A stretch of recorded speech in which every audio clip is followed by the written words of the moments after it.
No vídeo de hoje você vai conferir a entrevista que fiz com Ricardo Motai, professor universitário e especialista em comunicação retórica.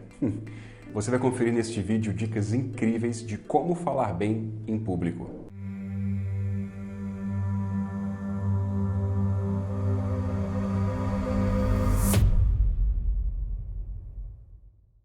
Olá, bem-vindo ao nosso canal. Meu nome é Thiago de Paula e você está em mais um vídeo da playlist Entrevistas Hipnóticas. São vídeos com as lives que fizemos durante a pandemia em 2020, com profissionais convidados das mais diversas áreas. São assuntos incríveis que eu tenho certeza que você vai gostar e tirar muito proveito.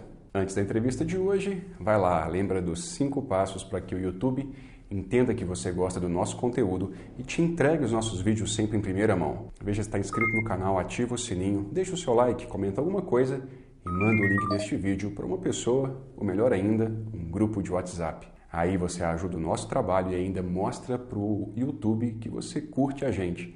E aí você vai receber sempre em primeira mão tudo que estamos preparando aqui sobre hipnose, autodesenvolvimento, autoconhecimento e muito mais. E agora sim, Ricardo Motai, um grande amigo. Ele tem um canal no YouTube com dicas para quem quer passar em concurso e também dicas sobre oratória. Há alguns anos atrás, ministramos algumas turmas juntos, o curso Oratória Hipnótica. Ele misturava dicas de retórica, de oratória com hipnose para ajudar pessoas que tinham medo de falar em público. E é claro, foi um grande sucesso. Convidei meu amigo para esta entrevista, onde a gente falou sobre o ensino remoto, sobre a pandemia, os desafios, os impactos e formas para que a gente possa sair disso da melhor maneira possível. Foi um bate-papo muito legal e eu tenho certeza que você vai gostar bastante. Claro, demos muitas dicas práticas para, se você que está me vendo aí tem dificuldade de falar em público, poder aplicar agora mesmo. Confere, no final eu volto para me despedir. Mas é isso aí, bora lá então. Fala um pouco do seu currículo, especialmente focando nessa sua trajetória aí dentro da comunicação, da oratória, retórica, diz aí. Bom, a maior experiência que eu tenho com oratória é na sala de aula, né? Porque ensinar física é uma coisa nada simples. Você tem que ensinar uma matéria difícil, abstrata, para pessoas muitas vezes que não querem aprender sobre isso, então você tem que ser muito convincente. Tem que ter muita clareza também na comunicação, né? Na forma de falar, na didática. Mas não só isso. Tenho experiência também com palestra desde 2012. Já apresentei para vários tipos de públicos, desde público geral até adolescente. Para mim, um dos públicos mais difíceis foi os adolescentes, viu? Esses são os mais difíceis de agradar e de manter a atenção. Então, tem também o canal no YouTube, que eu sempre recomendo para todo mundo não acessar o meu canal. Mas eu digo que se você quer desenvolver a sua habilidade de comunicação, a melhor coisa que você pode fazer é começar a gravar vídeos. Cara, eu vejo os primeiros vídeos que eu gravava lá em 2015, que horror! Que vergonha, né? Como que a gente muda, como que a gente melhora. Então, o vídeo ele é muito interessante porque ele te dá esse feedback o tempo todo da sua apresentação, né? Coisa que a gente fazia bastante lá no curso. E hoje é uma ferramenta que qualquer pessoa pode começar a desenvolver, qualquer um pode começar a gravar vídeos, né? Então, de forma bem resumida, essa é um pouco aí da experiência que eu trago em termos de oratória, de falar em público. Muito bem. Comentários, né? Ainda bem que a gente evolui. É realmente muito engraçado ver vídeos antigos. Eu estou fazendo uma série lá no canal de o Vale a Pena Ver de Novo. Foi um nome que eu criei assim do nada. Eu acho que não existe nada que tenha esse mesmo nome, foi uma inspiração divina. E é justamente isso, são vídeos bem antigos, que tem pouca visibilidade, na época teve muito pouco acesso, mas que tem um conteúdo riquíssimo que eu faço uma apresentação, coloco o vídeo antigo de 2016, 2017, 2015, e depois eu faço uma atualização dos conceitos que a gente trata. E, cara, eu racho de rir editando essas coisas e acessando lá, desde da barba que eu tava, igual um mendigo, a barba desse tamanho nos vídeos, sem bigode, um negócio esquisitaço, até a nossa forma de gesticular, de falar, é muito, muito legal, é um exercício realmente muito rico para quem quer aprimorar, né, a fala. No meu caso era o contrário, era sem barba, sem bigode, cabelo de surfista. Muito bem. Pois é. Já fica a primeira dica, então, né? Grave-se falando.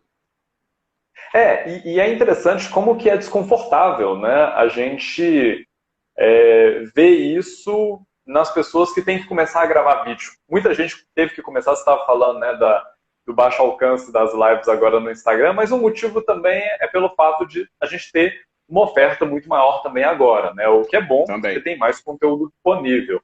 Mas nessa mudança aí, na pandemia, a gente acabou vendo muita gente que começou por necessidade ou por vontade a gravar vídeos, né, ensinando dicas, técnicas, falando sobre o seu trabalho, e isso é bem legal. E ao mesmo tempo a gente vê como que no início é tão difícil, né? As pessoas têm uma trava, um bloqueio muito grande em se gravar. Eu acho que isso faz total sentido por vários motivos, né? A gente não gosta, eu conheço muita gente que não gosta nem de ouvir o próprio áudio quando manda no WhatsApp. A pessoa manda lá o áudio e nunca mais quer ouvir. Alguns até apagam, né? Para não ter que correr o risco de ouvir de novo a própria voz. Mas isso acontece por um motivo, assim, plausível, né? A gente não está acostumado a se ouvir, a se ver, a reconhecer as imperfeições do próprio corpo, né? A gente vê no espelho, mas é uma coisa.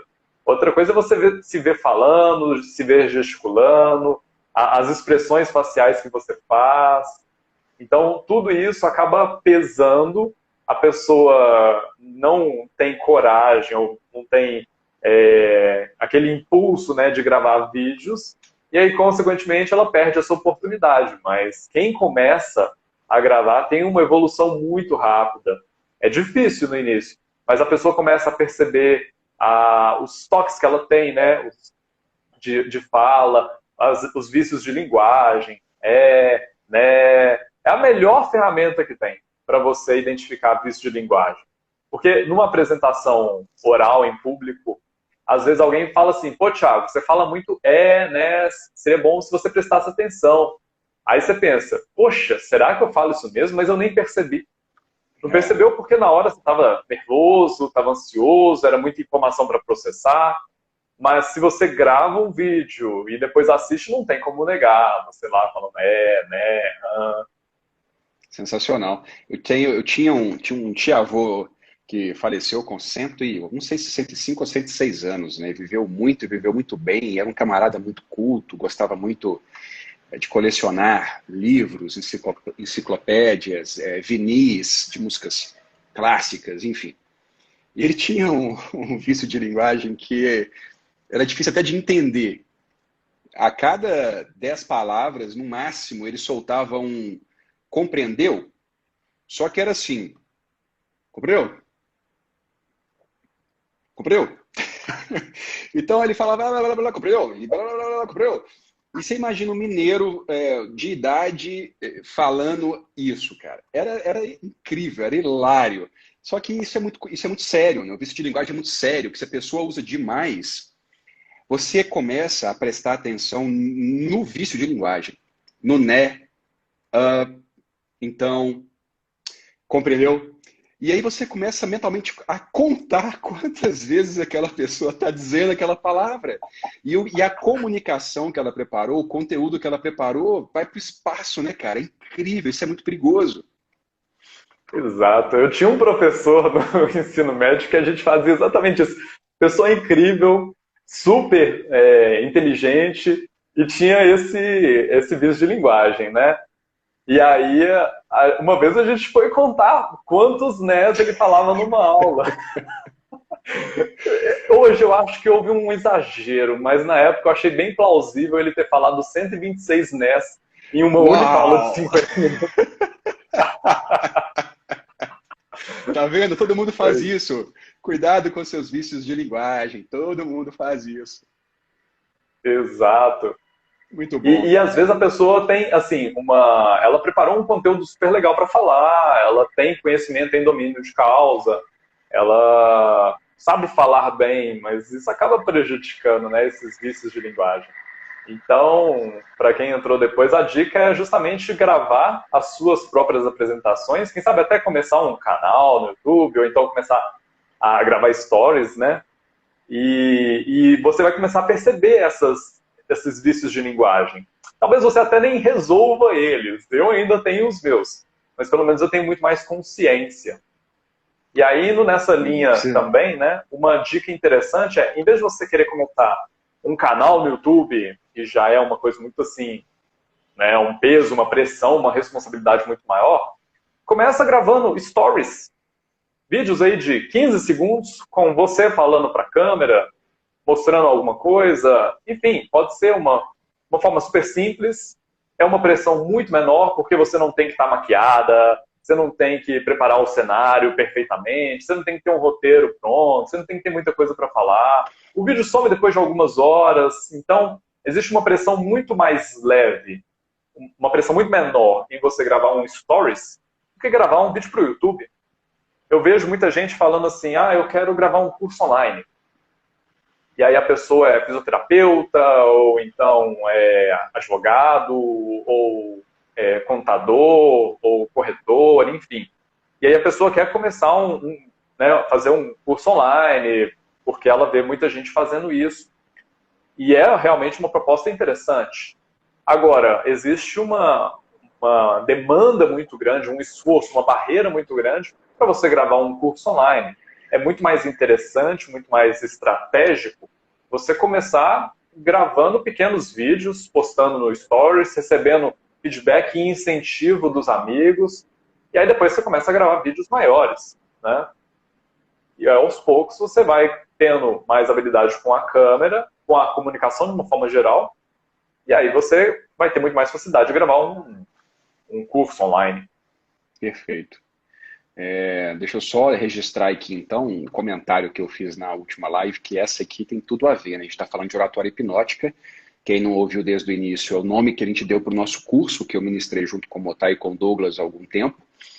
E a evolução do Motai, né? A gente ressignificava medos de falar em público. Só que a gente ressignificou o Motai também. Primeiro curso, chega o Motai, quase 1h30 antes, prepara tudo e tal. Quando eu cheguei meia hora antes de começar e o Douglas chegou 10 minutos antes de começar o curso, tinha planilhas de Excel com os horários da fala de cada um, por dia, por tópico, tudo com as cores certas para cada um. E os horários é que me surpreendeu. De 9 até 9h22, um falava, depois outro falava de 9h22 até 10h15, depois 11h16, eram uns negócios assim. E é óbvio que Douglas e eu não conseguimos seguir o negócio. O Motai ficava preocupado, tentava ir lá para trás, dar sinal, balançava a folha, mostrava o relógio, e é claro que não ia dar certo. Beleza, ele sobreviveu. No segundo curso, ele trouxe as planilhas, mas eu senti no olhar dele que ele já sabia que não ia rolar. Então ele não se afetou tanto, né? Ele ficou mais tranquilo. Óbvio que a gente perdeu os times todos, mas o Motai estava de boa. Já foi um grande passo. No terceiro curso em diante, não tinha mais planilha. Né? Então, não tinha mais planilha. Só que a coceirinha de planilhar e de controlar sempre volta. Na última live, o Motai me mandou uma mensagem no dia da live, algumas horas antes, perguntando se a gente ia planejar alguma coisa ou se ia falar solto. Aí eu falei, Motai, você me conhece, velho. Não vai ter planejamento, vamos falar solto. Adivinha se ele me mandou mensagem para essa live de hoje? Não. Então, aí já voltou no padrão, totalmente desorganizado. Para a live da semana passada, eu tinha aqui um planejamento detalhado de tudo que a gente ia fazer, mas, enfim, faz parte, né? Faz parte. Mas isso é uma coisa interessante, né, Thiago? Que até serve como uma dica. Quer dizer, quando a gente vai falar a primeira vez em público, é muito importante o planejamento. Aquilo que te dá segurança, a preparação, o planejamento. É claro que muitas vezes o planejamento vai por água abaixo, né? Tem frases famosas como acho Mike Tyson falou um negócio assim: Todo plano vai por água abaixo quando você entra no ringue e leva o primeiro burro na cara. ou alguma coisa assim, né? Todo plano de guerra se evapora quando é dado o primeiro disparo. Ou seja, o planejamento ele é importante não para ser seguido à risca, mas como uma forma de te dar uma segurança. Se você tem cartas na manga, se você está preparado, se você sabe o que vai acontecer, como que você pode preencher o tempo, se for o caso, isso vai te dar uma sensação de tranquilidade. Então, por exemplo, nos cursos, eu imagino que vocês façam assim também, a gente sempre tem conteúdos extra. Então, o curso está planejado lá para ter 16 horas. Ok, a gente separou lá 1 hora para cada tema, tarará, 15 temas, etc. Só que tem lá 1 ou 2 temas que, se faltar assunto, a gente insere eles. Estão relacionados. Na maioria das vezes, o que acontece é o contrário. A gente tem que tirar tema, porque acabou extrapolando, falando demais num tema ali e outro. Mas essa preparação é importante, porque ela ajuda, ela dá essa segurança. Então, quanto mais você se prepara, quanto mais você se planeja, mais segurança você vai ter e, consequentemente, mais tranquilidade na hora da apresentação. Mesmo que esse planejamento depois seja simplesmente jogado fora. Perfeito, a gente falou brincando, né? Claro, mas é fundamental. Vamos falar então do PowerPoint, cara. Você falou um negócio genial, né? Assuntos extra e tal. A gente tem isso muito natural, né, Douglas e eu. Então, nossos cursos é muito engraçado, que tem um monte de slide oculto, né? E aí é interessantíssimo você também fazer pausas, até para validar o seu progresso, né? A primeira pausa antes ainda do almoço. Eu já vejo onde a gente está, já são mais de 50 cursos só do aplicada, fora os outros cursos que a gente tem. Então, já conheço de cor ali o tempo de cada coisa. Eu vejo, eu tenho que ocultar mais algum slide, eu tenho que puxar mais alguma coisa, ou eu posso detalhar mais algum assunto. Aí, bum, voltamos do intervalo. Para o almoço. Eu faço outra passada ali. Está dentro do horário, temos que correr, podemos demorar um pouco mais nos assuntos, e assim vai durante todo o dia. Geralmente são umas 4, 5 pausas por dia, e a gente vai monitorando tudo isso. E é claro que sempre tem umas cartas na manga, né? Os alunos não fizeram pergunta, o curso voou, temos mais 1 hora.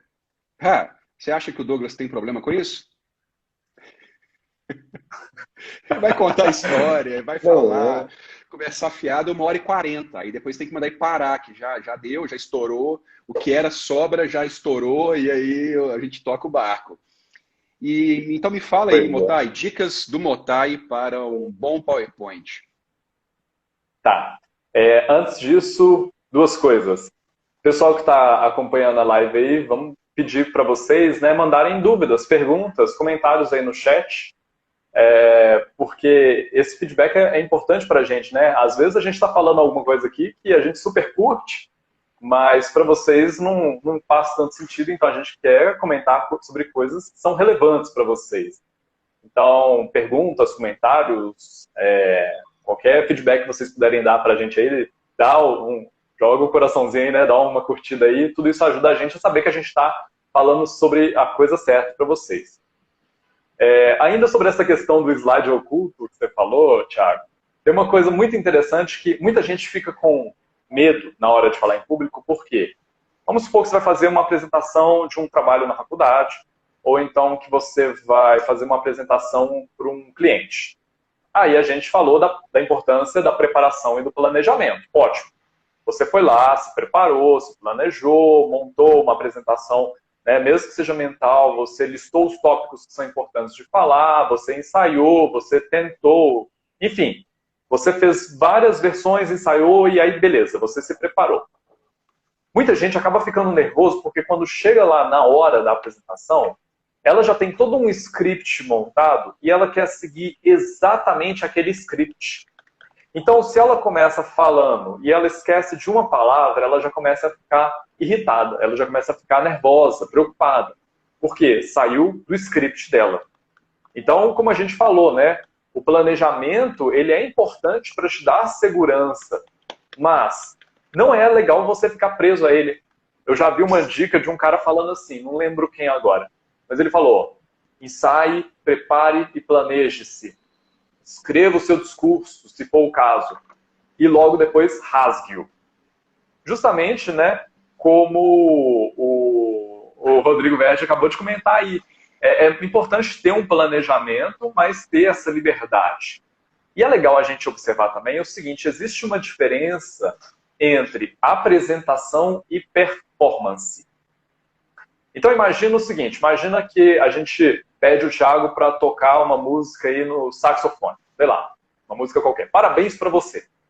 Se ele começar a tocar a música e ele errar, todo mundo vai saber, porque já existe um caminho, né? Existe uma música, uma melodia que todo mundo conhece, e aí ele vai estar executando uma performance.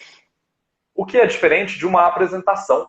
Porque na apresentação, como o Thiago deu o exemplo lá do curso, né, de hipnose aplicado, ninguém sabe o que vai acontecer depois. Né? Mesmo as pessoas que já fizeram esse curso 10 vezes, a pessoa não sabe exatamente o que vem depois, ela não sabe exatamente o que você vai falar. Existe muito espaço para manobra, ou seja, para você improvisar, para você variar. Logo, se você preparou uma apresentação, você não precisa seguir exatamente o script. Se sair alguma coisa fora do roteiro, não tem problema. Você ainda pode fazer os ajustes e continuar seguindo. Não é? Se você vai fazer uma apresentação de piano, por exemplo, aí já é o contrário. Exige uma prática minuciosa, detalhada, porque se você errar uma nota, isso pode ser percebido por uma pessoa que tem um ouvido mais atento e que também, né, conhece aquela música. Mas na apresentação, você tem mais liberdade. Esqueceu de falar um tópico importante? Traz ele lá na frente. Né? Encaixa ele e coloca de uma forma fluida. Perfeito. Tem um negócio que eu aprendi, eu fazia isso, muitas coisas que eu faço na comunicação vem da minha formação, da minha primeira formação de relações públicas e muita coisa também intuitiva e tal.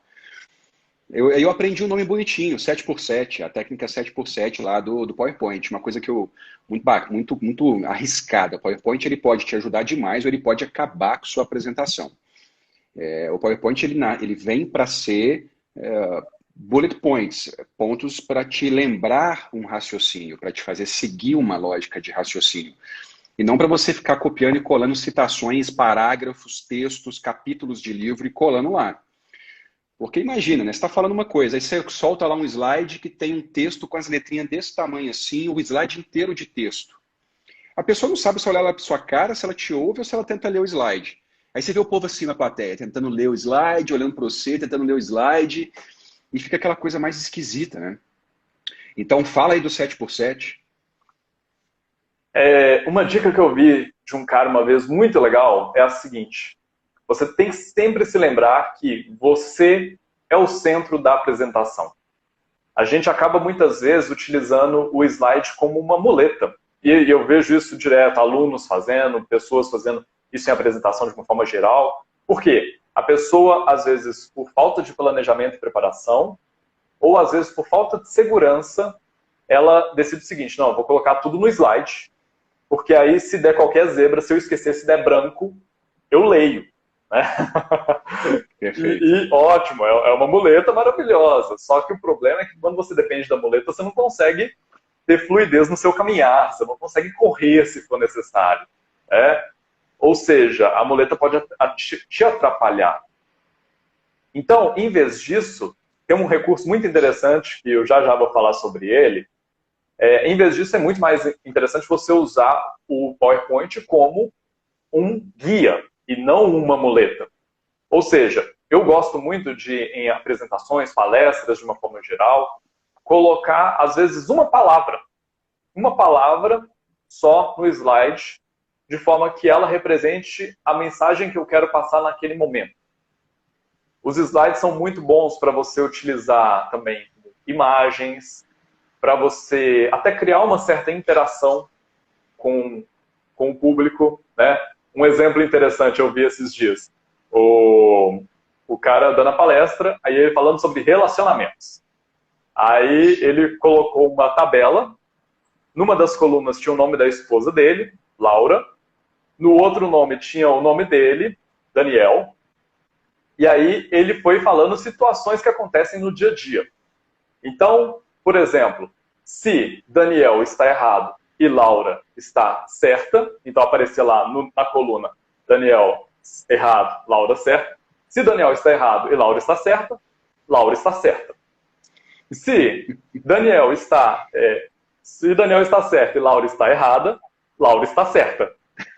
Se Daniel está errado, se Daniel está certo e Laura está certa, Laura está certa. E se Daniel está errado e Laura está errada, Daniel está errado. Ele foi criando isso. E aí ele foi apresentando um de cada vez, né? Em vez de já mostrar tudo, ele criou esse efeito de suspense, de humor, justamente apresentando uma informação de cada vez. Ou seja, a gente tem que tomar um cuidado para não poluir demais o slide, para não criar distrações, né, e conflitos. Você deixa de ser o centro da atenção e o slide é que passa a ser o centro da atenção, e usar ele como um guia, né?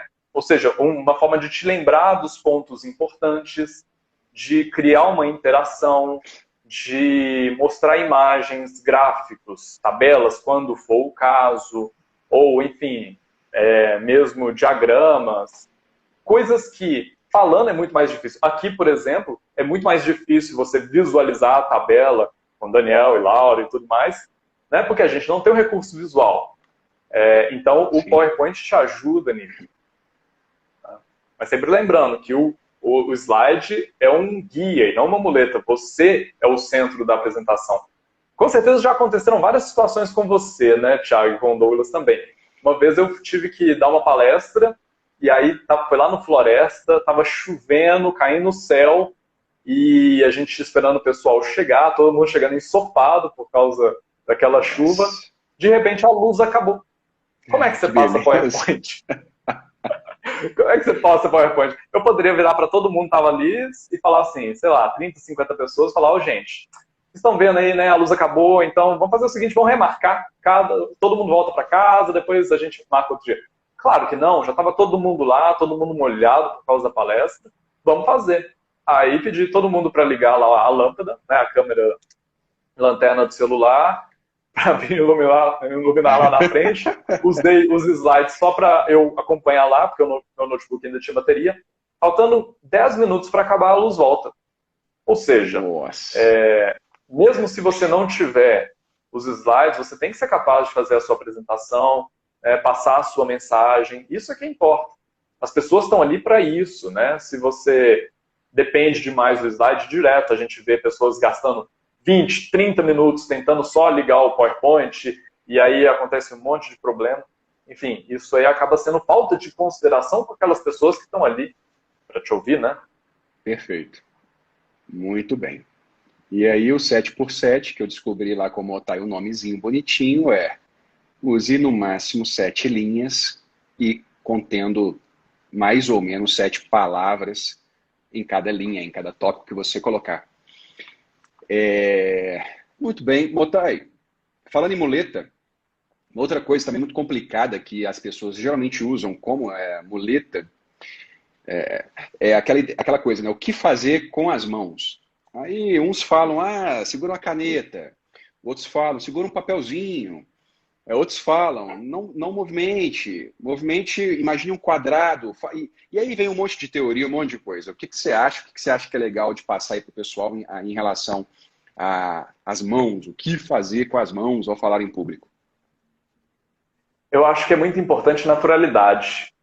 Independente da pessoa, né, do estilo dela, porque tem pessoas que são mais expressivas mesmo, pessoas que fazem muito mais expressões faciais, pessoas que gesticulam muito mais. Isso faz parte do jeito dela, da forma dela de comunicar. Então, é importante que isso seja valorizado.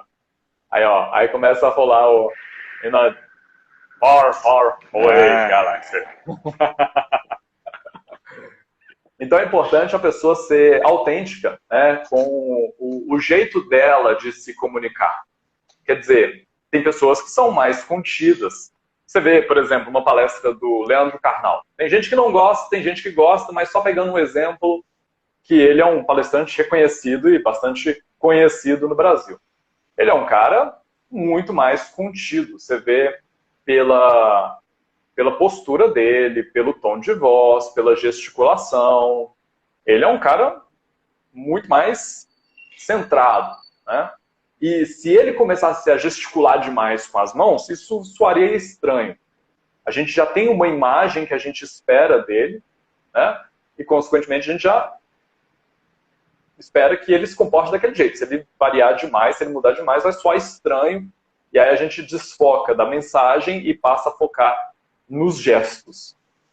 Agora você pode pensar outra pessoa, outro exemplo aí, o Mário Sérgio Cortella, outro palestrante também bastante conhecido, que já tem um jeito muito diferente, muito mais... ele gesticula muito mais, ele se move muito mais, ele varia o tom de voz. Enfim, ele tem muito mais movimento do que o Karnal. Significa que um é melhor do que o outro? Não. Significa simplesmente que um tem um estilo diferente do outro, né? Então, agora, pega o exemplo do Douglas. O Douglas é uma pessoa que você espera que ele gesticule mais, que ele se expresse mais, que ele faça mais caretas, né, e expressões faciais, que ele fale num tom mais intenso. É o jeito dele. Agora, vai ter outras pessoas que vão ser em estilos diferentes, né?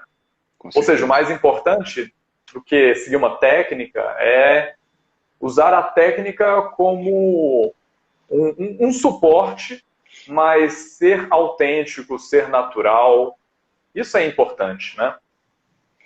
Muito bem. Ah, posso usar uma caneta? Pode.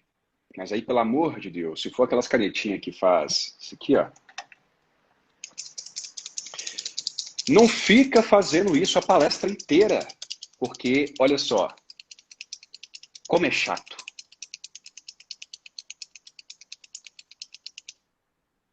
Ou então o neguinho fica assim com a caneta, né? Aí não sei o que, parará, e aí gira a caneta cai no chão, e aí o cara tem que pegar a caneta e tal. Então, se for usar a caneta, use moderadamente. É legal, eu acho bacana. A caneta serve também para o passador de slide, ou do pointer, né? Aí o camarada fica brincando com o laser enquanto está falando, ou então passando o laser de uma mão para outra.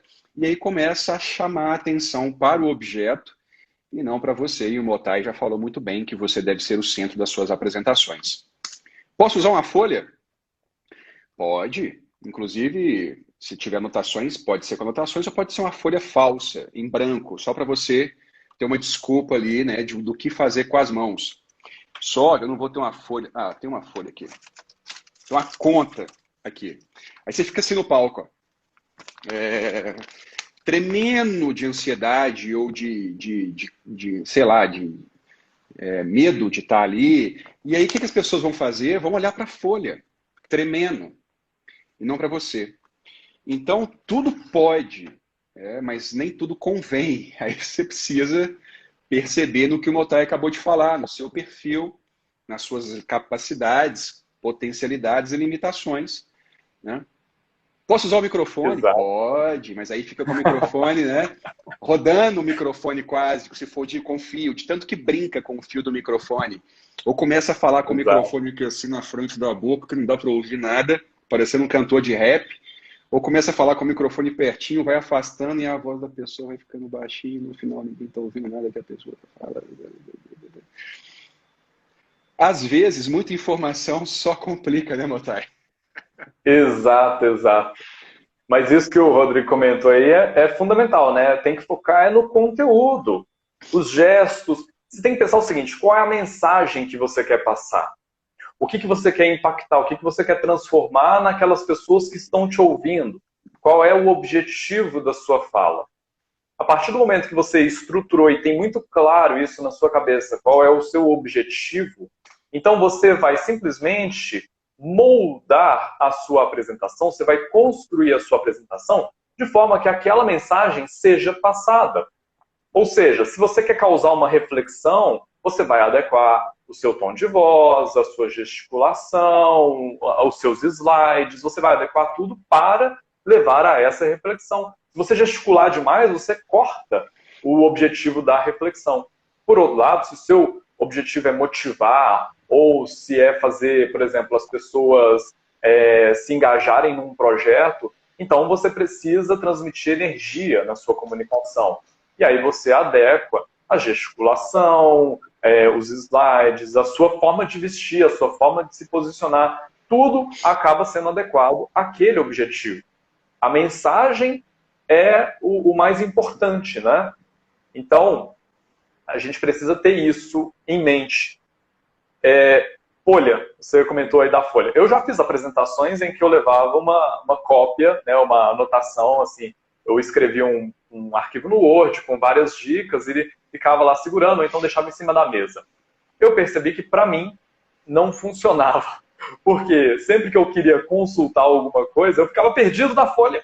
Eu não conseguia encontrar o que eu queria, e aí eu ficava entre falar e ler, então isso acabava me distraindo, eu acabava perdendo o objetivo ali da folha. Aí eu descobri um truque, né, que não é truque nenhum, não é segredo nenhum, e que é a dica que eu comentei há pouco que eu ia dar, que é o seguinte: no PowerPoint, você não coloca todo o conteúdo no slide. Mas você pode colocar conteúdo extra que vai ficar oculto ao seu público na barra de anotações daquele slide. Então, tem como você configurar, e é super simples, você configura o slide para que a tela que você vê do seu computador tem as anotações com outras informações que não estão visíveis no slide, e aí você pode usar aquilo ali como uma colinha. E é ótimo. Mas, da mesma forma que colocar texto demais na anotação em papel não é conveniente, da mesma forma colocar anotação demais lá no slide também não é conveniente. Porque você não vai parar ali no meio da apresentação para começar a ler.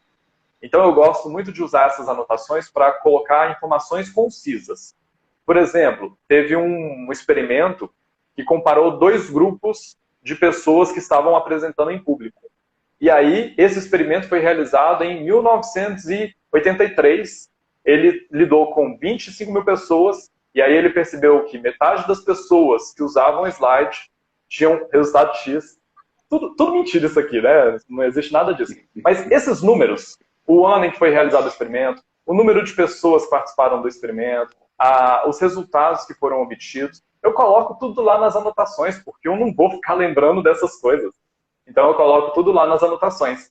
Detalhes que eu não preciso colocar nos slides, mas ao mesmo tempo, quando eu falo, dá uma certa autoridade. Porque quando eu falo que foi um experimento realizado com 20 mil pessoas, então isso dá uma autoridade em termos de dados, né, uma pesquisa, enfim. E aí isso me ajuda a passar a minha mensagem de uma forma mais efetiva. Excelente. Você falou da voz também, né? A coerência entre voz e gestual. A PNL traz um conceito muito legal de marcador analógico, que eu acho que é uma dica muito boa para essa coerência entre voz e gesticulação. Por exemplo, você vai falar assim, primeiro, nananana. Segundo, terceiro. É genial usar os gestos para isso. E outra coisa, por um lado, eu acho que é isso. Por outro lado, eu já acho que isso. Cara, isso é muito legal. Você não vai fazer assim, né? Você não vai tirar a atenção da pessoa de você. É aqui pertinho, ó. Eles continuam olhando para você. E ao mesmo tempo você começa a ponderar. E aí você tem que ajustar as coisas. Aí você tem que buscar um equilíbrio. Isso é genial. Essas marcações são fundamentais. E não é assim... Por um lado, eu discordo plenamente, porque assim, mananã. Por outro lado, eu já acho que é interessante. A voz não pode ser linear. A voz também tem que marcar. Um lado, que eu sou contra, que eu não gosto, que eu não concordo, e um lado que eu adoro, que eu acho incrível. E aí muda tudo, né? Muda o tom da voz, muda a velocidade, muda a entonação, muda o rosto. A sensação é que eu dei uma relaxada para falar daquilo porque eu concordo, porque eu gosto e que eu quero vender essa ideia, né? Comunicar geralmente está ali envolvido vender algo, vender um ponto de vista, vender uma ideia, vender um argumento, enfim. Mas diga lá, você tem mais alguma coisa em mente aí para passar de dica? Tem uma dica que eu acho muito interessante na linha da PNL também, que se chama modelagem. Né? Basicamente é o quê? Começa a assistir apresentações, TED Talks, ou então palestras das pessoas que você curte, que você admira, começa a assistir as palestras dessas pessoas, identificando os elementos de oratória e de apresentação que elas utilizam nas falas delas. Então, por exemplo, a gente citou o Mário Sérgio Cortella. Ele é um cara, assim como o Douglas, que conta muitas histórias. E isso prende a atenção. Então, um elemento de oratória que o Cortella usa, contar histórias. Né? Um elemento de oratória, de apresentação que o Douglas usa, a mágica. Um elemento de oratória que eu já vi um cara usando. Ele entrou... Bill Gates. Bill Gates entrou num TED Talk falando sobre nós não estamos preparados para uma epidemia mundial, isso há 4 anos, e aí, né, coronavírus. E aí ele entrou carregando um barril, ele entrou no palco carregando um barril gigantesco e falou assim, quando eu era criança, nós vivíamos a ameaça de uma guerra nuclear. Então nós tínhamos vários desses barris estocados no porão da casa com alimentos não perecíveis e, para o caso de uma guerra, a gente poder se abrigar. Ou seja, quando ele entra com um barril, né, no palco, todo mundo começa a ficar assim, o que esse cara vai falar? Ele usou um elemento de oratória, ele pegou um objeto, né, que representa aquilo que ele está falando e trouxe para o palco. O Tony Robbins, o que ele gosta? O Tony Robbins, você vê as palestras dele, é um cara que quer transmitir energia. Então, o tom de voz dele, a postura dele, a altura dele, tudo isso transmite energia. Mas uma coisa que eu vi ele fazendo uma vez, eu achei muito interessante, ele vai falar alguma coisa, ele quer marcar, ele dá uma porrada assim, na mão dele, e você vai fazer isso, e pá! E aí você fica assim, pô, eu vou mesmo. Você não tem nem mais dúvida do que você vai, né? Ou seja, até nisso, nesse gesto, ele transmite energia. Começa, então, a modelar as pessoas que você admira, que você gosta, que você acha que falam bem. Começa a se perguntar o que essa pessoa faz, quais elementos ela utiliza, como que é a postura dela, gesticulação, ritmo de fala, como que ela conta a história dela, como que ela passa uma mensagem, ela se movimenta mais ou menos. Enfim, começa a reparar nesses detalhes e começa, aos poucos, a pensar como que você poderia utilizar. Talvez no início você acabe copiando mais, né? Porque é o processo de aprendizado. No início a gente copia mais, até que isso se interioriza e a gente passa a utilizar de uma forma muito mais pessoal. Mas essa dica da modelagem eu acho sensacional. Eu modelei muitas pessoas ao longo da vida, né? Então hoje a minha forma de falar em público é, de certa forma, um recorte e uma colagem de todas essas pessoas. Eu assisti muitas palestras na vida e ainda tenho que assistir muitas outras, mas observando essas pessoas, que eram os meus modelos, e absorvendo esses elementos, eu fui incorporando isso na minha forma de falar. Hoje eu não consigo identificar o que eu peguei de quem, mas eu sei que, com certeza, houve várias influências aí ao longo do caminho. O que você me modelou, Motai? Sua beleza, né, Thiago? Eu sabia. Não cheguei nem aos pés, mas tá tentando, a gente tenta.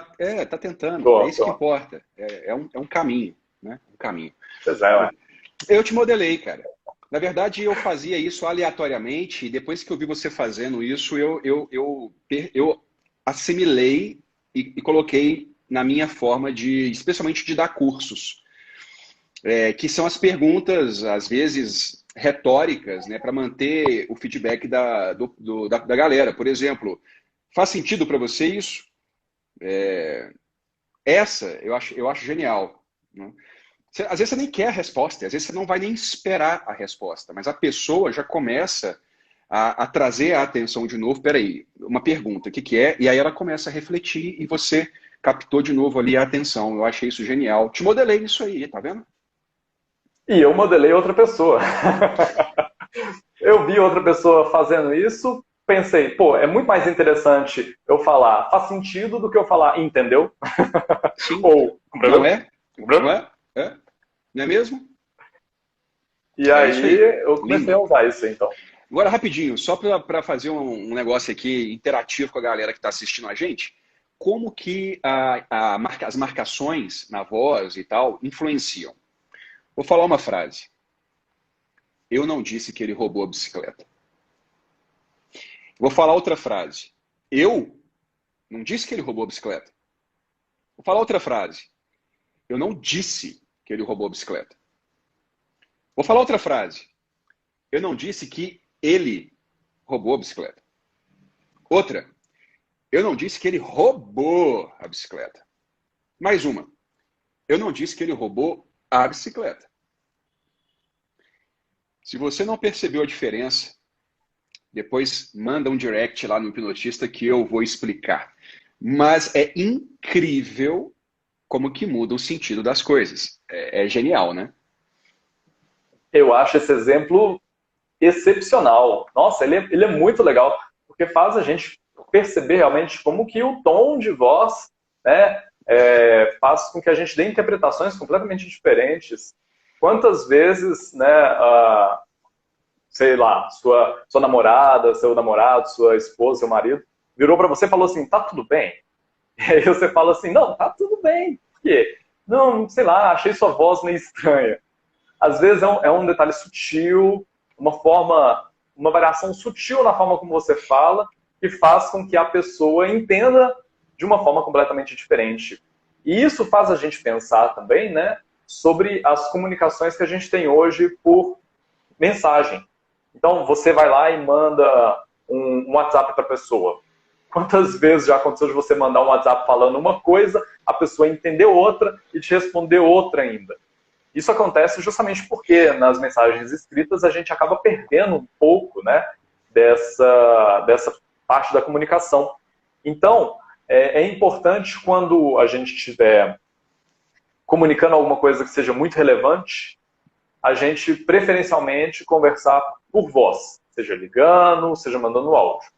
Se for uma coisa mais importante ainda, você vai e conversa presencialmente com a pessoa. Tem coisa que não dá para conversar por texto e tem coisa que não dá nem para conversar por áudio. Tem que ser presencial. Porque uma boa parte da comunicação se perde quando você manda o texto, né? Uma outra parte também se perde quando você só manda áudio, não tem a linguagem corporal ali. Mesmo o vídeo, né? Mesmo o vídeo a gente ainda tem, assim, tem uma certa diferença na comunicação presencial. Então, isso é um ponto para a gente estar bem atento, né? Perfeito. Você puxou outro... Esse exemplo é lindo, né, cara? Pode me modelar, porque eu modelei alguém. Exato.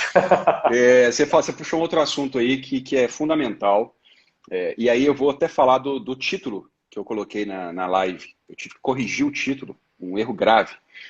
Que é o seguinte, você diz uma coisa e a pessoa entende outra completamente diferente. Né? De quem que é o erro? Não adianta tentar encontrar. O grande fato é que não rolou uma comunicação adequada, porque a comunicação, na verdade, não é o que você diz, é o que o outro entende. Então, o que um palestrante, o que uma pessoa que está fazendo uma apresentação precisa tomar muito cuidado, é de ser compreendido, da pessoa entender o que realmente o palestrante está querendo que ela entenda. E como que você vai fazer isso? Tudo que a gente já disse aqui ajuda. A coerência na postura, na fala, nas marcações no seu material de apoio, na clareza da sua comunicação. E para isso você precisa muito conhecer a outra pessoa. Eu tinha colocado oratória hipnótica, dicas para falar em público. Falar é muito fácil. Falar em público é a coisa mais fácil que tem. Você está nervoso, você começa a falar abobrinha, falar rápido, gaguejar. Falar em público é muito fácil. Comunicar-se é outra história. Motai, Ricardo Motai, comente. Essa frase é muito interessante, né? Comunicação não é o que você fala, é o que o outro entende. Eu adoto uma variação que é a seguinte: comunicação não é só o que você fala, mas também o que o outro entende. Comunicação envolve uma série de coisas, né? Envolve o emissor da mensagem, que no caso é você, o receptor da mensagem, que é o outro, o canal de comunicação, que pode ser um palco, mas pode ser um vídeo, pode ser uma mensagem do WhatsApp, pode ser vários canais. E hoje eu estava até contabilizando quantos canais de mensagem eu tenho que responder diariamente. São 6, né? Porque eu tenho que responder o WhatsApp, mas também tenho que responder a plataforma lá de ensino da PUC, são 2, então já vai para 3. Tem que responder e-mail, tem que responder Instagram, e tem mais um que eu esqueci. Então, enfim, são 3 plataformas de comunicação. Então são 6. Quer dizer, a gente tem os canais de comunicação que têm as suas limitações, como a gente falou, né? Mensagem de texto não é tão efetiva quanto, não é tão clara quanto mensagem falada, que não é tão clara quanto mensagem presencial. E tem a mensagem, né? Então você está lá, receptor, enviando uma mensagem através de um canal de comunicação e essa mensagem chega até o receptor. Só que não para aí. Tem que existir também um feedback. Porque você pode mandar várias mensagens para quem você quiser. Por exemplo, a NASA direto manda sondas espaciais aí com mensagens para os alienígenas, né? Esperando que algum dia a gente saiba se eles receberam ou não. Mas pode ser que a gente nunca receba um feedback. Então não foi uma comunicação efetiva. Ou seja, tem o emissor mandando a mensagem através de um canal de comunicação e chega até um receptor e vai mandar um feedback. Numa apresentação em público, o feedback é o olhar que as pessoas fazem, a postura corporal, se elas estão com o braço cruzado ou não, se elas estão fazendo assim, se elas estão fazendo assim, se elas estão assim, né? Isso tudo é feedback e está rolando uma comunicação, mesmo que só você esteja falando. Aqui no Instagram, os coraçõezinhos que sobem aí de vez em quando são feedbacks. E por isso que a gente pede, né? Às vezes fica até chato, né? Porque todo mundo pede. Não, dá o joinha, compartilha com seus amigos e tudo mais. Mas é porque a gente precisa de um feedback. E é difícil, né? A gente ficar falando sem saber se isso está fazendo sentido para você. Então, a comunicação numa conversa, por exemplo, isso está acontecendo o tempo todo. A pessoa fala, a outra recebe e retorna. Ou seja, a gente tem que fazer o nosso melhor para que essa comunicação flua da forma mais suave possível. Então, a pergunta que a gente tem que se fazer é como eu, enquanto emissor, posso melhorar a minha forma de comunicação? Como que eu posso melhorar a qualidade da minha mensagem? Qual canal de comunicação que eu posso utilizar? Agora, é claro que tem situações que você não tem um âmbito ali que você não tem controle nenhum. Por exemplo, eu não tenho controle sobre o Thiago, eu não sei como que ele vai receber essa mensagem, o que ele vai entender na cabeça dele, como que ele vai processar essa informação. Às vezes eu falo alguma coisa com ele, na melhor das intenções, ele entende como uma crítica, um maltrato e isso acaba gerando um conflito. Então, é claro, eu tenho que me perguntar qual é a minha responsabilidade, o meu papel para que essa comunicação flua da melhor forma possível. E aí que entram, né, as dicas de oratória, a sua gesticulação, a montar os slides, tudo isso você está trabalhando dentro daquilo que te é permitido. Mas sempre vai ter o papel do receptor também. E eu falo isso, né, porque como professor, o tempo todo eu tenho que lidar com isso. Então, eu faço o meu melhor para oferecer uma aula interessante, um slide bacana, um conteúdo, né, que instigue o aluno, etc. Mas eu tenho alunos que vão abraçar a causa e vão se empenhar, vão aprender, vão estudar, e esses também vão fazer isso independente de qualquer coisa. Mas tem aqueles que, por melhor que seja o curso, ele vai ficar lá na dele, ele não vai querer interagir, às vezes ele vai passar com a barriga. Né? Isso é até interessante a gente pensar, porque isso tira um pouco também da pressão sobre nós, né? Quer dizer, deixa de ser uma pressão, não, a minha apresentação tem que ser perfeita, e passa a ser uma responsabilidade. O que eu posso fazer para que a minha apresentação seja melhor? E aí você muda, né? Você ressignifica, como você falou antes lá do outro exemplo, você ressignifica. Se você pode melhorar, é porque você tem poder, você tem capacidade, você tem competência. E é claro, o restante vai fluir de forma natural. Então é por isso que eu digo que comunicação não é só o que você diz, mas também o que o outro entende. Muito bom, Motai. Vou modelar. Cara, é sensacional. Porque eu modelo várias coisas de vocês, então é recíproco. Tamo junto. E tá, vamos lá. Eu acho que uma coisa muito interessante de se falar é o seguinte, só para a gente encerrar aqui, tá dando tempo, você, eu acho que uma premissa, né, para você se comunicar. A não ser que você seja um cara muito foda, muito conhecido, que você não tem que se preocupar com quem vai estar te ouvindo, que você sabe que as pessoas estão indo lá porque elas já te têm como referência e elas já sabem do que você vai falar e como você vai falar, e então você dispensa apresentações. Quando não é o caso, é muito importante que você conheça o seu público, né? Para quem você vai falar. Isso vai diminuir as possibilidades de interferência por parte do receptor, que o Motai acabou de explicar. Você tem que conhecer o local onde você vai se apresentar. E aí, isso diminui as interferências do canal, que o Motai acabou de explicar. Se você vai ter ou não microfone, se precisa ou não de microfone, se precisa ou não de projeção, se tem um palco, se não tem um palco, se é pequeno, se é grande, se são 10, 20, 30, 40, 100, 200, 1000 cadeiras, tudo isso vai dizer do local ali onde você vai se apresentar. E você precisa saber, meu caro, do que vai dizer. Porque dá para enrolar? Dá. Dá para improvisar? Dá. Dá para começar uma palestra contando um monte de estatística mentirosa, como a gente fez lá no curso Oratória Hipnótica? Dá, porque tem um propósito. Mas se você não souber minimamente do que vai falar, esquece, não tem mágica. Né? Não tem mágica. E quando você domina um assunto que vai dizer, você está cuidando do emissor. Então, acho que essas dicas ajeitam aí o cenário que o Motai desenhou para vocês aí, muito bem, inclusive. Sensacional, Motai. E, cara, se você quiser encerrar aí com algum comentário, fica à vontade. Uhum. Não, perfeito. Esses exemplos que você deu aí são perfeitos. São coisas simples que dá para a gente implementar em qualquer apresentação e que vão causar um impacto positivo extremamente significativo, né? Para encerrar, eu acredito que dentro de tudo que a gente falou, se eu pudesse resumir em uma frase leve a sua mensagem.